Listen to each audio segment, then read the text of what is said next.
Den här programserien spelades in när världen var lite av en annan.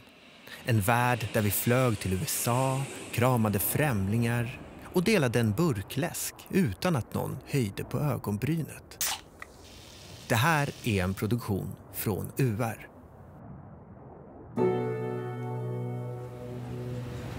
Jag är så fruktansvärt kräsen. Det är liksom, jag avfärdar liksom allt innan jag ens har börjat typ. Eller jag kan typ swipa hur länge som helst, det är liksom inga problem. Det är så här som ett litet spel liksom. Man sitter där och bara swipar fram och tillbaka. Men sen när det blir på riktigt och bara någon börjar skriva mycket, då blir jag så här obekväm.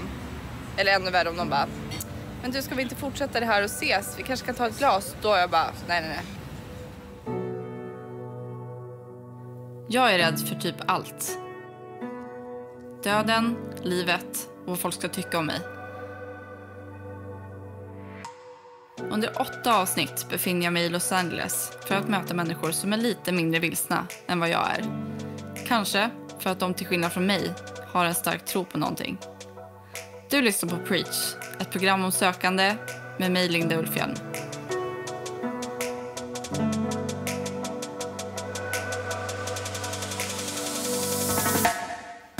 I det här avsnittet ska jag försöka kasta mig ut i kärleksträsket med hjälp av Wafa och Wasi som träffades i moskén. Ja, här sitter jag på ett café i Venice. Klockan är 8 på morgonen en lördag. Och jag har beställt in frukost, någon slags grön juice. Och sitter och tindrar. Det känns fruktansvärt tragiskt. Nej, men jag är väldigt svårt för det faktiskt. Det är väldigt... Jag liksom ger inte ens någon en chans. Det är liksom bara vänster hela tiden. Kanske höger till någon. Men det är liksom så långt den personen kommer. Den kommer liksom inte närmare än så. En höger swipe är det den får. Vet inte varför jag är så rädd. Alltså, jag har typ i princip alla datingappar som man kan ha. Men med min attityd spelar antagligen antalet ingen roll. Jag träffar ändå 0 pers. Ja, nu är jag i bilen igen. Man är ju alltid i bil här i LA. Går typ inte att ta sig på något annat sätt.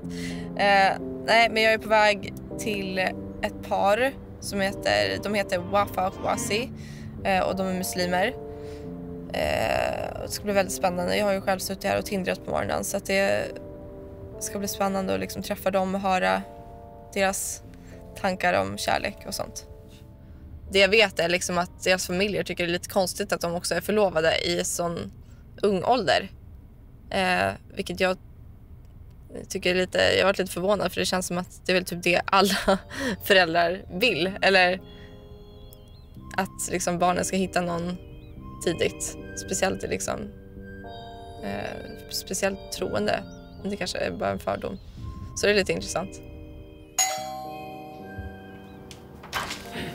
Hi! Hey. Hi, nice to meet you. Nice to meet you too, I'm Wafa. I'm Linda. Nice Hi. Nice to meet you, Linda. You get a hug. Hi. Nice to Come meet on you. in. Come on in, Thank yeah. you.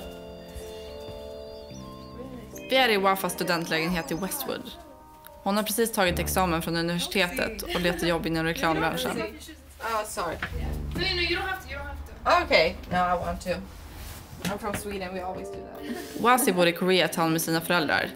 Han är väldigt engagerad i moskén som också ligger i Koreatown. Han är den som vänner och bekanta vänder sig stordåd av. Typ minst 4 år som president.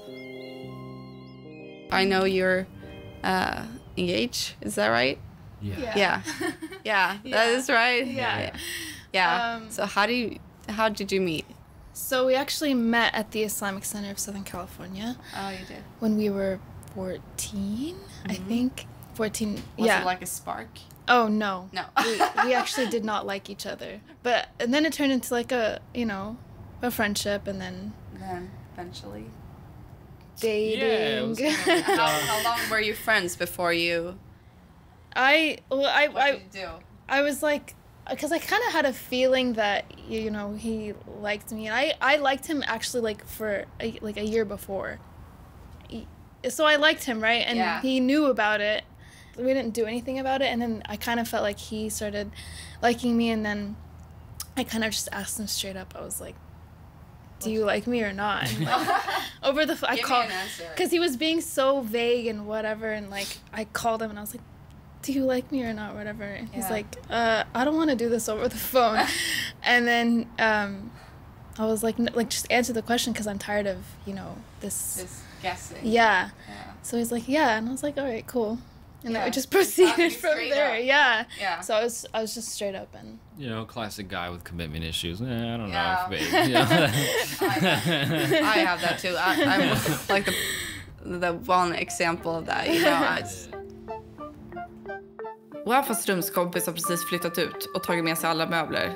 Så vi sätter oss på en persisk matta för att prata. Jag slås liksom av hur kärleksfulla och fina Wafa och Wasi är mot varandra. De är på många sätt rätt lika, tycker jag. Men några olikheter står ut för mig. Wafa är social och utåtriktad och har nästan lite så här bubblig energi. Medan Wasi, han känns typ lugn och grundad, fast ändå med glimten i ögat. You know, I had a hard time with that. You know, I haven't, with love, that's why I'm so curious about you, because I have sort of like trust issues, you know, because I was in a relationship that was not very healthy for me. It didn't last very long, but it was enough for me to, it just scared me off, you know. Yeah. I think it was 4 years ago. wow. Yeah. And it seems like a long time now. It feels like forever ago I was with that person. But it's still with me. Yeah. The things that happen, and you know, the environment that I was in. So my friends call me the stone. Yeah, because I'm like a stone. You know, I'm not even, I can't receive, I'm trying to be open, but I'm like closed, you know. Yeah. When someone tries to like approach things, you know, and someone tries to like really, or if someone asks me out, okay, I'm like, no. I think that's a natural way to respond to that. Yeah. So I just think it's so nice to hear other people's stories and about. Do you think it was easier for you to like trust another person, you know, because you belong to the same faith or community? I think, in my opinion, that's definitely. Or to let someone in? Yeah, well, the reason why people always ask me all the time, how do you know that, like, you, because engaged, married, or whatever, how do you know this is the person you want to spend the rest of your life with? Yeah. And the reason why I want to spend the rest of my life with him is because of our you know, our faith, and the way we both practice our faith is very like we remind each other, like, this is, you know, we have conversations about our religion and our beliefs, and he's definitely like the person that like gets me in terms of how I practice Islam or my Islam. Ja, jag skulle gärna vilja ha det Wafa och Wasi ha med någon. Jag tror att dela en stark övertygelse eller tro till exempel kan göra kärlek starkare. Istället för att enbart attraktions till någons utseende till exempel, eller vala bilder på en datingapp är det som fört en samman. Personality is very important to me, so I guess Tinder is not the place to be. It's a process too. Yeah, like, and, you know, I think where the faith sort of helped is that there's almost. I feel like our faith is like our foundation. I think our faith allows us. It gives us almost like a framework, in that, like, the idea that the relationship isn't just this like open-ended thing. Like, you do it for a reason and a purpose, and it's to find someone who you want to share the journey of life with. You have the same faith and the same values, but do you have like your upbringing? How was that? I was thinking about the faith, how you were practicing. Yeah. Is there any difference between how you were brought up? Culture is a big part of it. Like, she comes from, her I'm family's Palestinian, right, and Arab sort of. My parents are from India. Yeah. Faktaruta. Islam är världens näst största religion och USAs tredje största. Under de senaste åren har islam haft en växande betydelse inom både mode och populärkultur. Idag gör nästan alla märken med självaktning, även hijabs. Fler och fler kändisar och influencers som Mahershala Ali, French Montana och A$AP Ferg berättar att de är stolta över att vara muslimer. Slut på faktaruta. Do you think it would have been difficult to be with someone who don't have the same faith? Yeah, it was kind of hard, like the first 2 years of high school, and like still trying to figure everything out and like trying to fit in. And so for a while in my teen years, like prayer, we pray 5 times a day, and it's actually one of the pillars in Islam, one of the 5 pillars. And I wouldn't be praying, and that's and I thought I know it was like very, very like I felt terrible because everyone my age was you're supposed to be praying, like that's a part of the religion, but I didn't do it. And then it turns out like a lot of kids at the time my age struggled with that, because it's like you're in your teen years, you're trying to figure out who you are. And so I wasn't strong in my faith, I wasn't strong in my prayer, kind of questioning religion. Under Wafas tidiga tonår kändes tron inte lika viktig för henne. Hon bad sällan eller inte alls egentligen, och när hon gjorde det så blev det mest pliktskyldigt utan att förstå på ett djupare plan varför bönen var så viktig. Men så en kväll efter att fastan hade brutits under Ramadan förstod hon poängen med bönen. There was one night in Ramadan. Ramadan is the holy month of Islam where we fast for 30 days.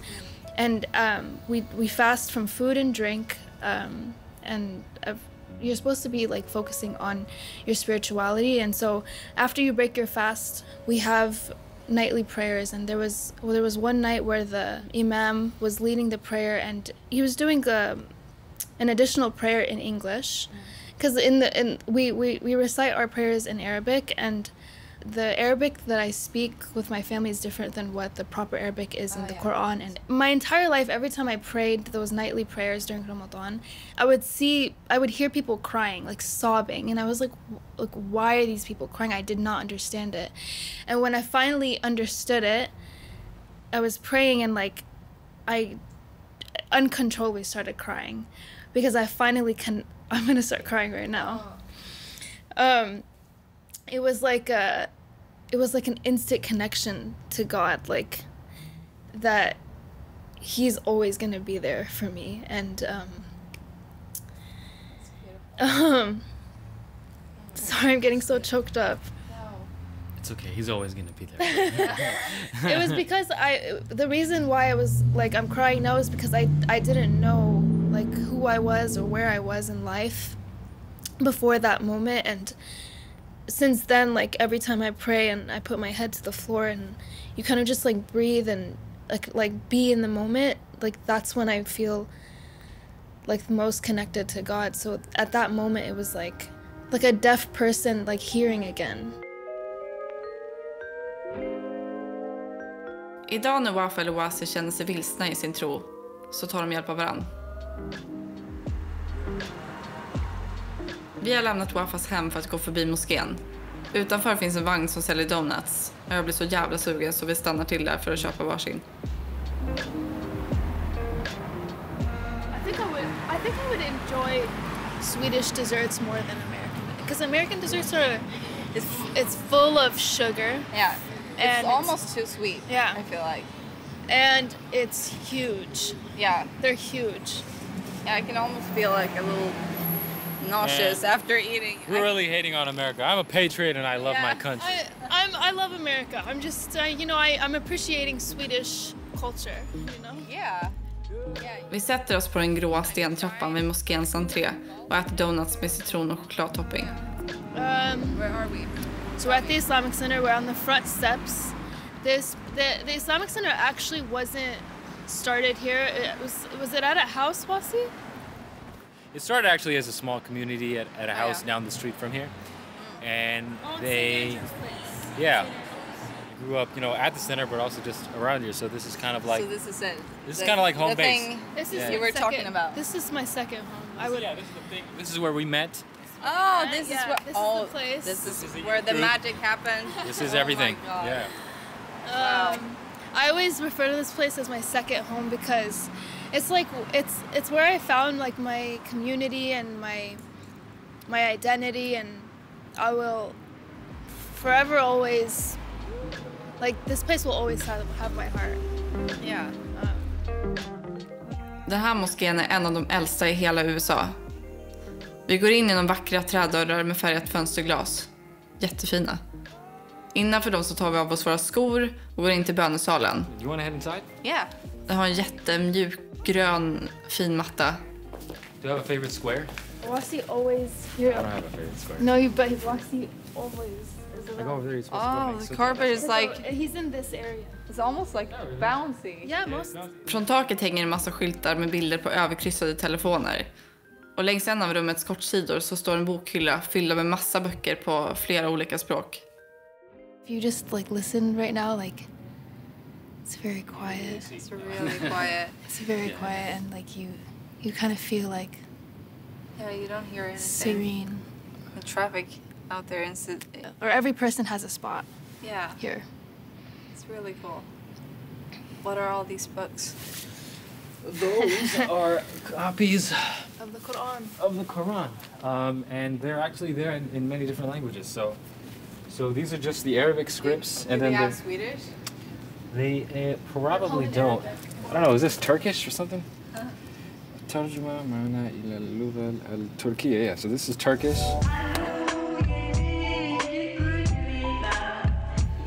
Jag säger hej då till Wafa Wasi i moskén och åker för att möta upp Kashi. Han är min kompis och typ andliga guide här i LA.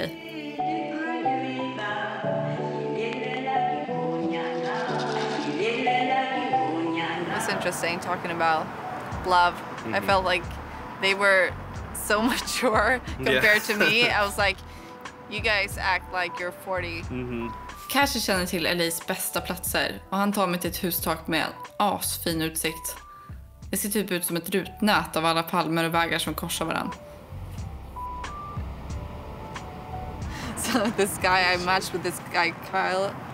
Yeah, like, he looks very American. I can't explain this David. look, but He looks a lot older than he says. I think I'm the worst though, because I just complain about people like, you seem boring. They have boring pictures. They have a boring bio. It doesn't say anything about this person. But then I look at my own profile. I don't even have a bio. Yeah. You know. Yeah. I have my I just linked my Instagram. That's all.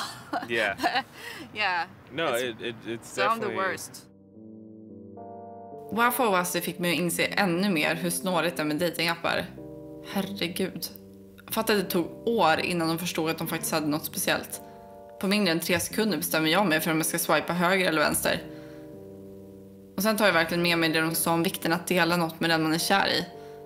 Det behöver ju inte vara en religion liksom. För Kashi till exempel är humor viktigt att dela. Jag måste ju bara hitta vad det kan vara för mig. you feel like Kyle okay. sent you a Yeah, new Kyle. message. Wow. Is Okay. it probably because you Guess you already found someone. Oh my god. he's probably just like Oh, did you say? Oh no. When did you start using that? what does that mean? That they see when I read. Oh, he probably thinks you left him on red to talk to someone else. Oh no. But yeah, but I didn't know that Tinder started using that. Oh, they like had the like- red. The red like receipts of Yeah, exactly. you just being Oh my god, when did it start with that? I thought I was safe to read it. Oh no. Det börjar bli mörkt ute och jag och Kashi åker hem åt varsitt håll. Och ska jag vara helt ärlig så sitter jag faktiskt resten av kvällen och swipar på Tinder. Jag trodde inte det skulle hända på riktigt. Ja. Jävlar vad nervös jag blev. Det är så här, man tänker bara att det är något man pratar om. Ska jag äta, gå på till kylen? Det är ju så här stressbeteende. Ska jag äta för något? Tomater. Ta en tomat. Jag måste ju borsta tänderna. Luktar lök i munnen så jävla äckligt. Nu har jag tydligen bestämt med en snubbe här på Tinder att jag ska träffa honom. Och han ska komma förbi. Här känns så otroligt amerikanskt. Jag trodde inte det hände på riktigt. För han bara, should I come over and meet the family? Jag bara, 1, jag bor inte här. 2, det behöver jag absolut inte göra. Vad ska jag göra det? Jag är 24 år. Men ja, nu ska jag göra det. Och då skämtade jag. trodde att han skämtade. Och då sa jag så här, jag bor med min kollega. Du kan ju säga hej till honom. Och han bara, ja. Och nu kommer han hit och hämtar upp mig i en Uber. Jag vill inte göra någon besviken, men de här första matchningarna, liksom Kyle och alla de här som Kashi hjälpte mig med, de är ju liksom borta ur spelet, tyvärr. Det här är någon ny... Vad heter han? Gud, Chris heter han. Jag vet inte hans namn. Det är alltså inte Kyle som jag pratade med innan, utan det är en annan kille jag ska träffa. Han ska tydligen hämta mig med en Uber, vilket är vanligt här. Jag har inte tänkt på det innan, men eftersom att alla åker bil överallt så kanske det blir konstigt att ha varsin bil om man ska sen åka hem ihop. Ja, jag vet inte. Han som kommer heter i alla fall Chris och vi ska ses om typ 10 minuter. Alltså, jag håller typ på att tappa det av nervositet. Jag spyr typ. Ja, men hur ser han ut då? Ser väldigt svennig ut. Han... Jag vet inte hur han verkar vara. Alltså jag har inga förväntningar alls. Det enda uppfattning jag har är att han förmodligen tränar för att han skrev att han var ute och tränade. Är det han? Är det han? Shit. Det kommer en bil längs uppfarten. En lång, blond, ja, vad ska jag säga, Kalles Kaviar-lik man går ut och går upp mot ytterdörren. Alltså det här är så långt utanför min comfort zone att det är sjukt. Håller på att dö. Hey, what's up? Is your place? Not my place, but I'm staying here. Should You can come in. I go? Yeah. Cool. Hi, how are you? Hey, what's up? Yeah, Hi. nice to meet you. Nice to meet you too. Hey, what's up, man? I'm Chris. Hi, I'm Daniel. Nice Daniel, to meet this is my co-worker. Yeah, this is a cool place. So you guys do like the podcasting stuff together? Yeah, exactly. Nice. Yeah, we've been here for like 1.5 Are you like working on one big show right now or something, or is it? Yeah, it's that show we're working on. Yeah, Yeah. it's a podcast show. Cool. Yes. Yeah. All right, should we go? Yeah, we're That's going. it. Have All a right, nice... you want to come with us? No, thank you. Yeah, I pretty have a lot to do. Take care. Bye. Bye.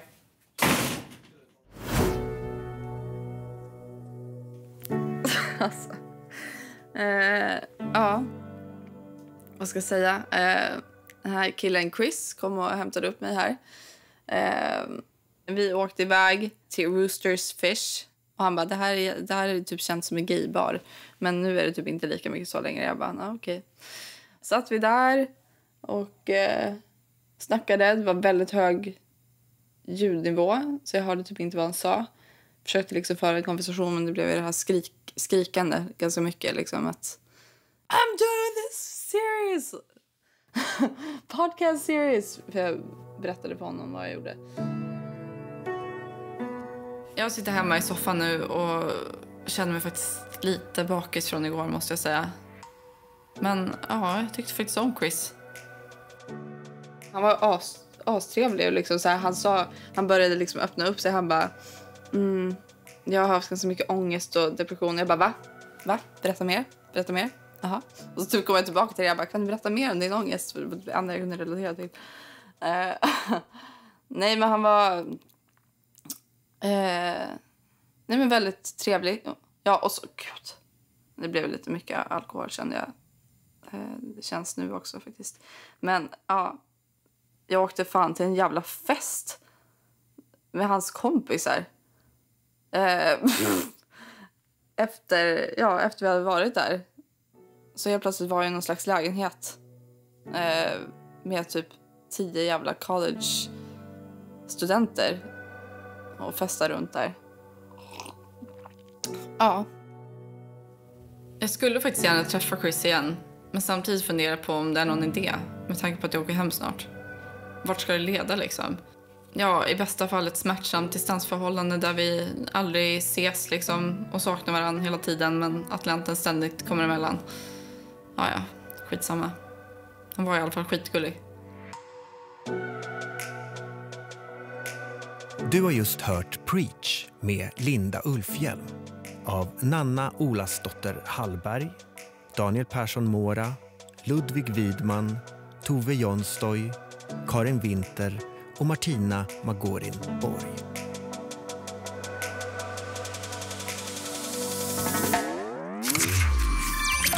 Det här var ett program från UR. Du hittar fler på UR Play.